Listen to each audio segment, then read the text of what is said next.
Okay, I'm on. Yes, you are. I wonder if I could get that sheet back from you that, that I have. All right. If I could, Hold on one second. it would help me out an awful lot. Okay. Because what I'm about to get ready to do Okay. is dependent on what I have written there. I see. Otherwise, I'll just have to sit up here and drink cold water Okay. and sleep in a hollow log. Okay. Maybe I won't have to because Zola is fast as the wind There you go. as she brings me Okay. the story that I'm about to tell. All right. First off, I would like to, as the Undergroundmaster, Odie Hawkins, me, I would like to offer my sincere thanks to all of the friends and fans of my works who have encouraged me to continue reading the vignettes, the short stories from this book, Los Angeles, or Los Angeles. As one friend, a fan, put it, it's a good thing for us, for you to continue reading your stories. We're so often saturated, drowned in this miserable bullshit that the politrickians have flooded in on us. Politrickians. We need to have some relief from this soul-grinding crap. Yeah, keep on keeping on with your adult fairy tales. We don't care whether or not they're the truth or not. The important thing is that you're not encouraging anybody to drink hydroxc-obscene-nity. Okay, I'm starting to read chapter 11, and there are two stories within chapter 11. I think it's chapter 11 and 12, but I won't know till I get to them. In chapter 11, the subtitle is The Master Congueros, Conga players, Celia Cruz, and Lupe. Celia Cruz, as you all remember, was the very famous African singer. Lupe was also a very Cuban singer who was not as well known as Celia Cruz, but that wasn't Lupe's fault. It was just simply the way things turned out. This is a few pages of a bold attempt to alert the world to the magic of Afro-Cuban music and to a few of the people who have supplied the planet with their magical rhythms. So story 2 of chapter 11 is about a deep-thinking brother who spends some time in a serious Buddhist monastery and follows his odd job journey through the rest of his Zen-ridden life. For those of you who are not familiar with Zen Buddhism, I will not try to encourage myself to explain something I don't know a whole lot about. So we should be best leave that at that, and let's get on with it. Very good. Here's looking at you kids. Mm-hmm. Woo! Strong coffee. Mm-hmm. Chapter 11. The Master Congueros, Celia Cruz y La Lupe. It had to be a bit of cosmic luck that gave me the opportunity to find Chano Pozo, Luciano Pozo y Gonzalez, that was his family name, playing with Dizzy Gillespie on an ancient 45 in a pile of Salvation Army junk of all places. Cubop City, Cubop Supersonic #1. I played Tintindeo till the groove expired. Oh, Tintindera, cayote, canto esa rúbame. Whoa, Tintindera, carote, canta esa rúbame. Esa la rumba, oh, Tintindeo, esa la rumba, oh, Tintindeo. Oh, to tin tin tin tin tin tin Tintindeo. Oh, lolo tin tin tin tin Tindeo. Esa la rumba, oh, Tintindeo. I still remember that. I played Tintindeo till the grooves expired and ran around the neighborhood singing what I had learned. A few of my homies tried to counsel me. Hey man, What's this stuff with you singing in tongues and stuff? Before I had a chance to respond to their nebulous counseling inquiries, they had joined me. Perez Prado had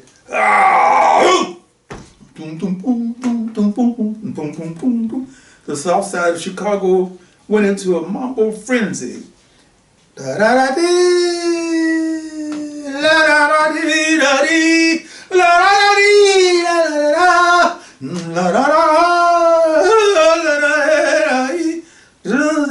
Cherry Pink and Apple Blossom White became an anthem. But Anabaco, Manteca, Babarabatiri, and Coco Seco were the forces that drove us around the floors of the dance hall. Anabaco, Coco, Anabaco, Coca, Anabaco, Coco, Anabaco, Coa, Manteca, Bababa, Babarabatiri, Kuruque, Babarabatiri. Babarabatiri kuruque, babarabatiri ba. Babarabatiri kuruque, babatiri, babatiri, babatiri, babatiri, baratiri ba. Coco, coco seco, coco, coco seco, coco, coco seco. Ay! What was that? These were the pieces of music that drove us around the floors of the dance hall, the clubs. Mambo City and Budland never became as famous as the Savoy in New York, but the energy was just as high. I doubt if many of us were very much involved with the cultures or the frames of reference that the music was coming from. It was simply a dynamic pulse, and we had to move with it. I remember hearing somebody say, after hearing the early Celia Cruz sing her way through a collection of Orisa songs, damn, that broad sounds like Aretha Franklin in Spanish. A few terms must be ironed out. Latin jazz is Afro-Cuban music. Afro-Cuban jazz is Afro-Cuban music. Salsa is firmly adulterated Afro-Cuban music. Why the musical subterfuges?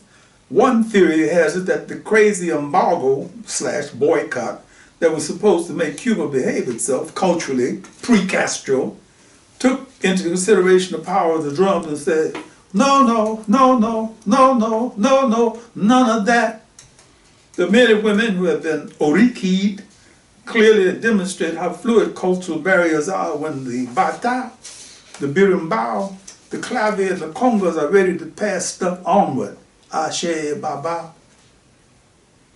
It didn't start with the Buena Vista Social Club Dinosaurs and won't end with the latest act at the Conga Club. And because of what's always happening, we have to put some historical foundations under this edifice, like the tumbao substructure for an excellent rumba. See Tatawini if you need an architect or Mongol. Remember, the mambo, the rumba, and the samba have made lasciviously hip-rolling transitions from the sacred to the secular, playing on the willing ignorance of culturally lame dancers and listeners. It would take many books to connect these dance forms to the correct roles they have played in the New World, African spiritual systems, Santeria, Lukumi, Candomblé, Obeah, Shango, Voodoo, Hoodoo, the religion. The edifice, historical foundations. La Habana was founded in 1515 on the site of the town of Batambanyo. Now, you got to understand that if you're in a city that was founded before the 1937 Chevy came out, that's a pretty old place. The edifice was founded in 1515 on the site of a town called Batambanyo by the Spaniard Diego Velázquez and moved to the present location in 1519. It took them, 4 years to move from one place to another place after having been in one place for 15 centuries or something, I don't know. There's no record of what the indigenous people thought of what was happening, had happened. One of many Trails of Tears, this one in the Caribbean. There were native people in the Caribbean island, what they call it. Like somebody told me they named the Caribbean after a nation of people who have been called Caribs. So it became Caribbean. Cuba, or Cuba was merely a place in the middle of the way to go to other places for a longish time in the Euro conquest scheme of things. Remember, Cortez took off from Cuba to infect Moctezuma's Mexico, clearly establishing the island as a base and nothing more. But after the collapse of Haiti's plantation system on the tender heels of the revolution, the Spanish worked a heavy importation of enslaved Africans late 1800s into Cuba's expanding sugarcane economy. Eventually, Africans comprised over 50% of the island's population. Sounds like something like South Carolina, right? Fast forwarding the scene to Castro's times, 1959, we wind up with Havana, that is the epicenter of Afro-Cuban cultural activities. Post-Castro, Che Cuba has sent out thousands of medical teams to Caribbean America, but perhaps more profoundly, on another level, Afro-Cuban music. Saturated with polyrhythmic mysticism, cosmic values, and healing energies, it has invaded our souls, even those who once thought that the drum was a rebellious instrument. Must reverse the tape a bit. We have to look back into the old mix again. Indigenous music, Spanish/Moorish music, French music. The Mexican mariachi owes more to Maximilian and Carlotta than to Popocatépetl, with its marriage serenades and marches. And finally, the Yoruba. The one that we wound up with Iriquere, Orisha, Chucho Valdez, Cubanismo, Chano Pozo, Mongo Santa Maria, Armando Parazza, Francisco Aguabella, Carlos Petato Valdez, Celia Cruz, La Lupe, and all the others. Strangely, given the history of African-Cuban music in the United States, we are currently being serviced by a greedy record industry that obviously has decided time to recycle this stuff. It's too hot to keep cool. Which takes us back to the beginning, as most of us relate to it. In the beginning, assisted by Afro-Cuban trumpet player Mario Balza, Conguero Chanoposo was introjected into the Dizzy Gillespie big band. Hey Mario, I'm looking for a conga drummer. You know anybody? Shortly thereafter, Chanoposo, born 1745 in Havana, Cuba, was fusing Abacua, Lucumi, Santeria rhythms with Dizzy's jazz and Afro-bop. Cuba was off!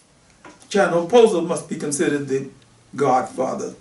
Despite the input of Machito and others, he was a melodious rhythmic breakthrough to the American jazz consciousness with his complex Cuban patterns. Dizzy Gillespie's cosmically elevated ori gave him all of the tools needed to deal with these rhythmic treasures. Boom, boom, boom, boom. Boom, boom, boom, boom. Ah. Boom, boom, boom, boom. Ah. Ooh, hot water.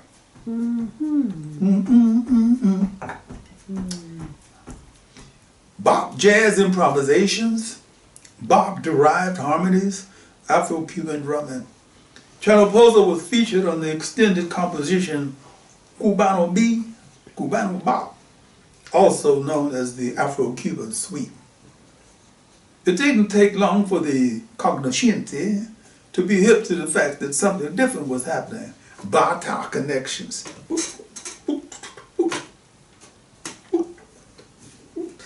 Manteca, 1947, and Tintindeo, 1948, followed, establishing the Afro-Cuban linkage with African-American jazz. Dizzy Gillespie and Chanoposo did it. Unfortunately, Chanoposo was killed a month before his 34th birthday by an irritated drug dealer.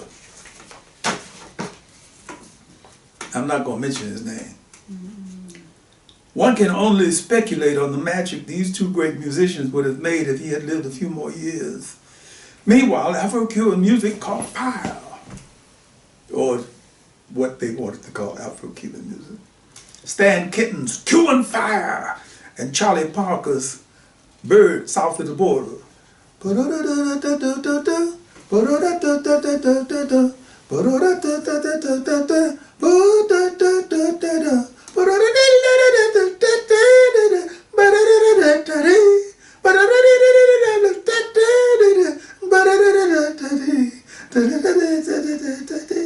Yeah, something like that. Bird South of the Border were signatures that led us back to the roots. It was the Jesus Maria district and the home of a number of great Congueros. Ramon Mongo Santa Maria, born 5/7/22, was one of the elders of this great tradition. The grandson of a Congolese slave, Mongo grew up in the Solar, the Afro-Cuban version of the American projects. Think Cabrini Green, Robert Taylor Holmes. He had a brief session with the violin, dropped out of school, such as they had back then, at 17, and then began to play with groups at the Tropicana Club, Montmartre, Sans Souci, and the other venues in Havana's creatively sinful nightlife, pre-Castro. For a kid growing up in Jesus Maria, playing the tumbadora, bongo, and timbal was as natural as a youngster Jordan Downs playing basketball, or the Williams sisters playing tennis. In 1948, Mongo tripped up to Mexico City for a gig that didn't pan out, but wound up in Manhattan for a week's work with the dance team of Pablito Ililan. He returned to Cuba for a couple of years and finally made it back to the Big Apple to become Perez Prado's Tumbador, the heartbeat of the dance that became the mambo. Yes. Mambo for us, yes, okay. Ooh, just okay. get all up in there. I know. From, who said that? Zola, you lying over there on the sofa. Yes, I I'm see. enjoying the show. Great. From Prado's contrasting riffs and show boat grunts to Tito, El Rey de Timbal Puente. Mongo cut a half a dozen albums with Tito Puente and others before he soloed with his album, Chango, the Orisha Thunder and Lightning. Chango became the first album of Afro-Cuban folkloric and liturgical music recorded in the United States. Okay. Mongo says, I was paid $80 for that recording, and each side man was paid $40 without any kind of contract. Oh my gosh. From Tito Puente to Cal Jada, and finally a leader in his own right. Mongo Santa Maria began to create world music with an Afro-Cuban bass, placing him at the cutting edge way back in 1961, Wow. before heaven came down on us. He was well into Brazilian music before Charlie Bird and Stan Getz copped the bossa nova. A pioneer of what is called crossover, Mongo developed a dancer-friendly Afro-Cuban Latin jazz soul sound that propelled him through the 1960s with one hit after another. The popularization of the Congo drums and R&R, that is rhythm and rhythm, and in jazz ensembles can be traced directly to Mongo's influence, and the dancing that we now call salsa flew off the music that Mongo made. Yambu, Wawanko Maria, Canta Hondo, Dirty Willie, Herbie Hancock's Watermelon Man, Cantaloupe Island, hits, Our Man in Havana, Bembe, Cuba. Mongo says a baseless mythology has been invented to avoid calling the music by its real name, Afro-Cuban music. Rhino Records has recently released a gorgeous 2-disc retrospective of Mongo Santa Maria's music, 1958-1995. I got to get that. Showcasing his effortless move from popular hits, Watermelon Man, to his work with Cal Jada, to traditional Afro-Cuban liturgical music. Truly a Renaissance man. Francisco Aguabella knew something. You could tell that from studying the enigmatic expression on his face on the CD sleeve of Agua de Cuba. He came to the U.S. in 1957, was a powerful influence on American Congueros and Latin jazz ever since. Prior to his permanent move to the U.S., Aguabella was the lead drummer with the Catherine Dunham troupe. Oh, really? Catherine Dunham. Okay. You know, ooh, wow. Okay. He also played for the forward-leaning group called Malo.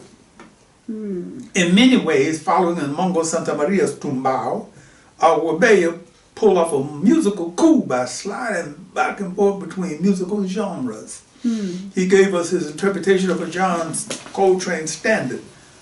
Dizzy Gillespie once called him the John Coltrane of the Congress. And without missing a stroke, took us to the Bata rhythms celebrating the Orisha Yoruba deities. He was pulling off a difficult piece of business while becoming more commercially accessible to those who are not intimidated by polyrhythmic complexities through his association with Ubiquity Records. He demonstrated no desire to distance himself from his Afro-Cuban roots. All this to say, it's time that the musical vertebrae that the Afro-Cuban musicians supply to American music is long overdue for the recognition that they righteously deserve. Ashe. Ashe. Ashe. Thank you. Now, here we go.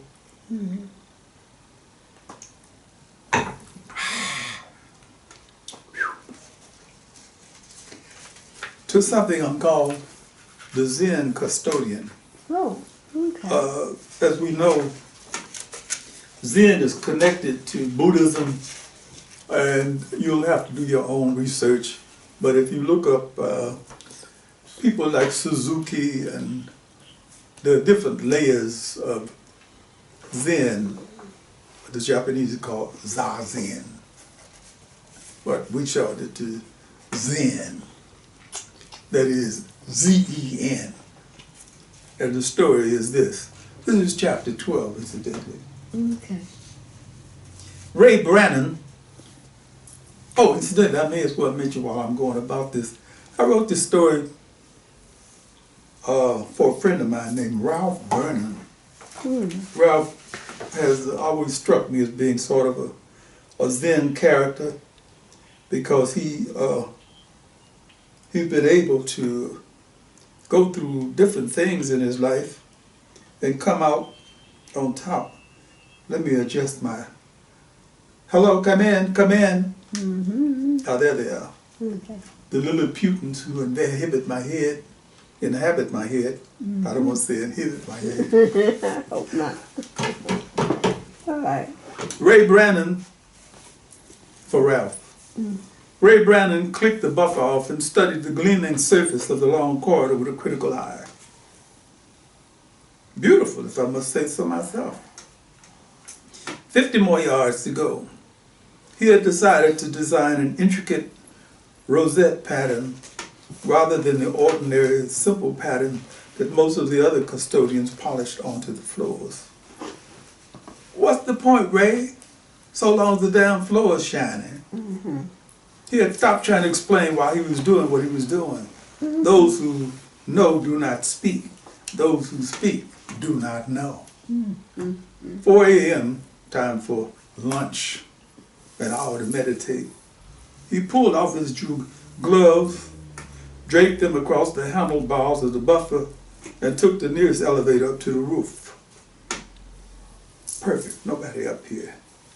The other custodians sprawled around in the lounge on the 6th floor, chewing stale sandwiches, resting from the chores of maintaining a 15-story building in downtown Chicago. Anybody see Brannon?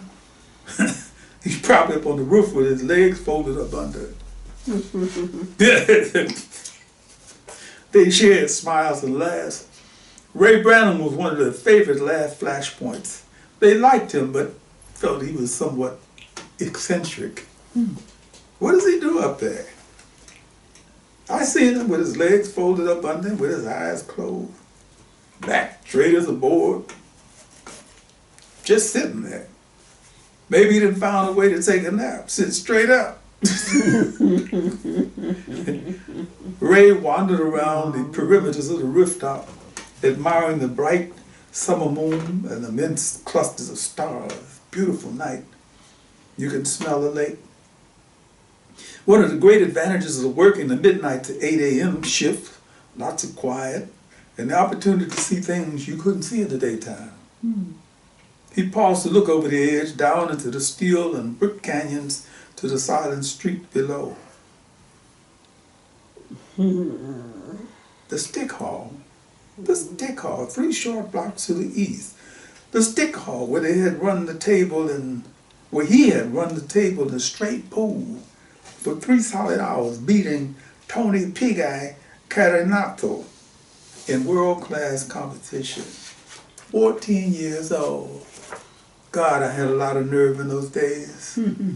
Whatever in the world possessed me to go up against Pig-Eye, one of the top pool pros in the business, and I beat him. I beat the shit out of him, but I couldn't claim the $3,500 prize money because somebody ratted on me, told the organizers I was only 14. Gotta give it to Tony though, he was a gracious loser. Kid, I gotta give it to you. You got a lot of balls. I ain't been beat at straight pool in 3 fucking years. You got a lot of fucking balls. Here's my card. If you ever come to New York, give me a jingle, okay? Tony Pig-Eye Carinato's card and $1,000 slipped into his pocket. Yeah, Pig-Eye was a class guy. Tony Pig-Eye Carinato, the alleged underboss of the Prosciutto family, and a world-class pool player, was killed in a drive-by shooting yesterday evening. Police have speculated that Mr. Carinato's assassination is drug-related. Ray Brannon folded his legs into a half-lotus position and stared up at the stars. 50 years old, or a half-century, a long time for a man to be alive. He felt himself humming in the melody from one of the hits he had sang when he was the lead with the Four Tones. The Four Tones, one of the hottest groups in town in their day. And I was the 16-year-old monster holding it together with a voice that used to make the girls fling their panties into the stage. Baby, won't you say you love me? Till you do, I won't feel right. Oh, baby, if you say that you love me, I promise not to ask again. That is until tomorrow night. That was him then. Yes. Australia, New Zealand, what was her name? Kana Te Kirinana, or something like that. So many adventures, so much to do. He plastered a big smile on his mouth at the memory of his initiation into the world of sex. Sister Lady Soul, considered by many to be on a par with Rosetta Tharpe and Mahalia Jackson, had been the one who opened the door to that world and held him captive in it for 1 solid week, while she and the Four Tones shared top billing at the Amber Club down in Atlanta, Georgia. So now you listen to me, sweet thing. I'm going to go out here and do my show. I'll be back here as soon as I finish. The pizza man is going to bring you a pizza, and there's some ice cream in that little old fridge if you want some. Now come here and give Mama Soul a little sugar before I go on stage. No, baby, not on the mouth. You'll mess my makeup up. Here, kiss both of these. Now don't go nowhere. You unhear me? I don't want to have to come looking for you after I finish. He curled back and cradled his head in his interlocked fingers. From backstore sexual slave to 18-year-old Marine recruit. What the hell made me go into the Corps? I must have been trying to prove something. You're not a man until you put on a uniform. That's what my dad used to say. You can run around here with your hair all fired up, with makeup on your cheeks and all that good stuff. That doesn't prove anything. You're not a man until you put on a uniform. So I chose the Marine Corps. That made him happy. Now you can call yourself a man, son. And it made him, and it made me as unhappy as a raw recruit could be. The person who imprinted that in unhappiness was a big bully of a redneck, someone that nicknamed Sergeant Roughnecks. Tell me this, Brannon. What in God's goddamn hell are you doing with the photograph of a white woman in your wallet? Love always to Ray Brannon from Essie in Australia. Yeah, I paid a hell of a price for that photograph. The memory of midnight marches through slimy, snake-infested swamps, burdened by 80 pounds of field gear, caused him to shiver. Never thought I'd get through that madness. During the course of an especially brutal weekend of physical and mental torture, a black DI drill instructor had given him, didn't know that, did you? No, didn't. Anybody else? No. DI. Dealers had given him some unusual advice. Go AWOL, Brandon.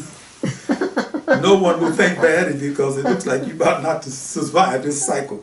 You're a young guy, you got your whole life ahead of you. And just think, I almost did it. Came this close before I decided to tough it out. The only thing that is permanent is flux, change. I guess Dad was right. You're not a man until you put on a uniform. And after the uniform, the wild had it drove me to go emerald digging in Burma. I think they call it Myanmar or something like that. Yeah. A lot of people don't know this, man, but you can make a lot of money smuggling emeralds. Over there in Burma, after a hard rain, you can pick the damn things up out of the mud. My friend, the smuggler, didn't tell me how hard a monsoon rain could be, or what malaria was like, or what kind of a hell Burmese jail was. All of that and more. Thank God for wholesale corruption. What was the prison guard's name who had so many syllables in it? The one I bribed with $65 to let me escape. So many syllables, I wound up calling him Sid. Which way is Japan, Sid? That way, I think. Oh, Lord. Japan. Ray Brannon slowly sat up and changed his position from a half lotus to a position with his legs folded under his bottom, Japanese style. Japan saved me, I have to think that. Kicking it around the way I was doing back then, I would probably have burned myself out in a few more years. You, lay grunnen, sit straight, think nothing. The monastery was harder than the Marines in some ways. Sleeping on a paper-thin futon. First meditation at 2:30 a.m. The mind completely alert, the body asleep. He made a subconscious effort to straighten his back before the discipline monk wrapped him across the shoulder blade with his bamboo cane. Hurts. 2 hours of thinking nothing. And then a breakfast of miso soup with a couple of slivers of onion and a bowl of rice. 2 hours study of the ancient knowledge. 2 more hours of nothing. An hour of rest at noon and more meditation. More focus on releasing the focus on the self and things. You, lay Brannon, sit straight, think nothing. Dinner, a bowl of rice, a few pickles, a piece of fish. 2 years of Zen training in one of the most prestigious monasteries in the country. We never have Western person here, understand? So severe, so austere, so clear and clean. Ray Brannon placed his open palms on his thighs and filled his lungs with the pine-scented forest in the mountains surrounding the monastery. You know the sound of two hands clapping. What is the sound of one hand clapping? One might think that.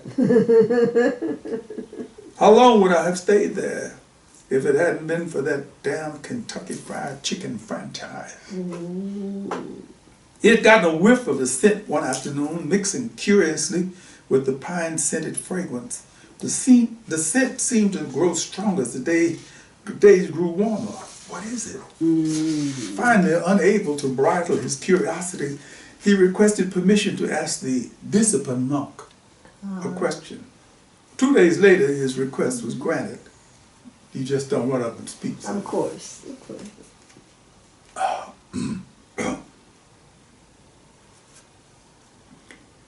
Big brother, I have been smelling something very strange, but at the same time smells very familiar.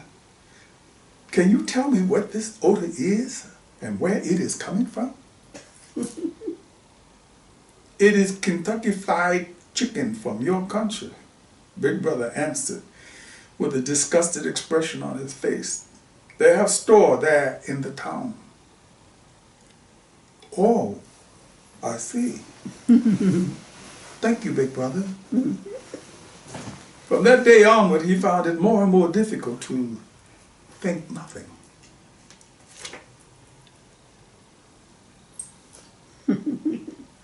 Sometimes, just as he was reaching the cusp of thinking nothing, he would begin to have an unreasonable, almost sexual desire to have a piece of chicken. Just one piece, a breast. He decided to request permission to speak to the head monk. 4 days later, permission was granted. He crawled into the head monk's presence and knelt there, waiting patiently and respectfully. The head monk had such a kind and pleasant expression on his face, almost a sacred look. Speak, Lay. I don't quite know how to say this, big brother, but I speak from the heart. Big brother, I'm hungry. I'm hungry. The head monk looked puzzled for a few seconds. You're hungry? You eat same as others? They are not hungry. Ray Brandon hung his head in shame. How could he possibly explain this weird desire to this pure man? Big brother, I'm told that they've opened up a Kentucky Fried Chicken outlet in town. Yes, we all smell. I'd like to go into town and have a piece. The head monk knelt directly in front of him and smiled sadly. I understand. Go. And that was the end of life in the Zen monastery. All for a piece of fried chicken. Ray Brandon squeezed his eyelids tight, trying to flush away the memory of how bad that piece of over-battered, over-fried chicken breast tasted. Even now, after 30 years, he could still call up the greasy, queasy feeling that settled into his stomach after he had eaten the breast he wanted so much. From the pine-scented mountain forest at the foot of Mount Fujiyama to the pilot seat of an intercontinental Pan Am 747. Was that a stretch? Now then, Mr. Brennan, let's take a close look at your application. You state you have 6 hours? 6 hours of pilot training? And where, may I ask, did this training take place? Compton Airport. 6 hours at the Compton Airport? I dare say you didn't receive your flight training at a 747. No, I was on the Piper Cub. And on the basis of that training, you applied for a pilot's position with Pan Am? Hey, a plane is a plane. The biggies at Pan Am were so impressed by his chutzpah that they designed a pilot training program with 2 students, Ray Brannon and a librarian who had studied aeronautical sciences so seriously he thought he could fly. Ray Ray stared at the silhouette of a commercial airliner drifting into the LAX flight landing pattern. 25 years flying a bus in the sky. Yeah, that's just about what it was. Aside from the opportunities it gave him to spend weekends in every corner of the world, he did finally get up there. All over Europe, everywhere in Asia where they had a landing strip, Africa and South America. After 25 years, he felt like a citizen of the globe. Basically, human beings are all the same. We eat, piss, and shit. Beyond that, culture and all that bullshit, we're dealing with fantasy. They downloaded him without giving him any explanation beyond, well, we have younger pilots coming aboard, Brannon. We need to give them a chance to fly. He took the pension and his dismissal as a mixed blessing. Now, maybe I have time to get married, settle down, have a family, do the stuff that normal men do. He made what was almost an arbitrary choice to marry this young Ghanaian woman named Grace he had met 5 years prior to his forced retirement. It was a wonderful life for 5 years before he began to unravel. Being married was too prosaic. He decided to re-enter a labor market that was saturated by exotic types, people like himself, who were overqualified to do just about anything. As an ex-pilot, he was approached by a number of people who wanted him to fly their planes, but none of them wanted to do anything legitimate. Ray, look, you fly down there, pick up a half a ton of this stuff, land in Haiti, unload, and you got $100,000. What could be easier than that? Oh, Lord. Smuggling cocaine is illegal, and besides, I don't like what it does to people. Thank you. A custodian. The word rang a funny bell in his ears.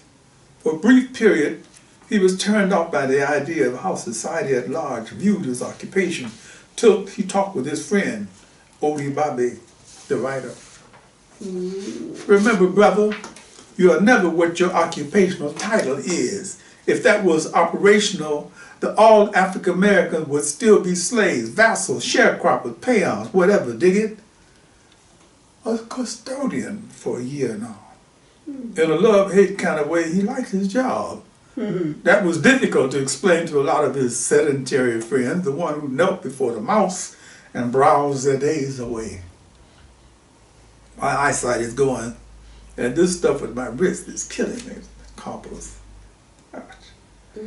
Ray deliberately tightened the muscles in his stomach, muscles that he had forgotten about since his days in the monastery.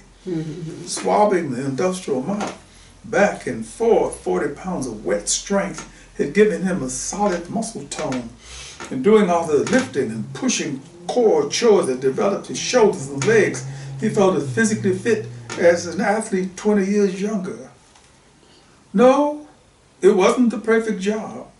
If you're working your life away on a job and not doing your life's work, what's perfect? He stabbed a glance at his watch. How time flies when you're forced to run your life according to the clock. Remember, Lay, when we return to the other place, life will never be the same. There is no time for that. Yes, I will remember, big brother. Clicking on the buffer, he felt a sense of humbleness he had never experienced before. He was about to continue to create the rosette pattern he had started 50 yards ahead of him. He felt humble because he had been empowered to create such a divine pattern. But at the same time, he felt egotistical because he was the one who had done it. You have to watch that. I'm not giving the machine enough credit. He powered the machine with light pressures to produce the rosette swirls. Left, right, center, up, down, in, around. It could be a modern rock garden. He clicked the buffer off, studied the polished surface in front of him. Well, if it's supposed to look like a rock garden, modern or not, it should have a more natural look to it. He disconnected the buffer and started rolling it back to the beginning of his job, thinking about nothing and how he could incorporate nothingness into his work.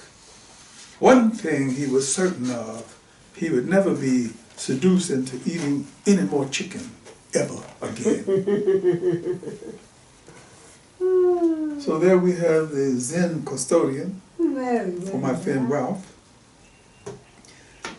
who never saw a piece of chicken he could refuse. Like somebody else I know, whose name is Ron, who's close to Ralph. Maybe it's ours, isn't it? Ralph? Yes, love those chickens. Love the chickens. Fantastic. Okay, so that ends me with chapter 11 and chapter 12. Okay. And I'm going to flee from this seat in front of the camera right now and All right. get to work on chapter 13. Oh, fantastic. All right. I'm going to do this. Your website is www.odiehawkins.com. That's it. Your books can be purchased on Amazon That's right. or Barnes & Noble or at your local bookstore. At your local bookstore. If you like the videos, you please subscribe.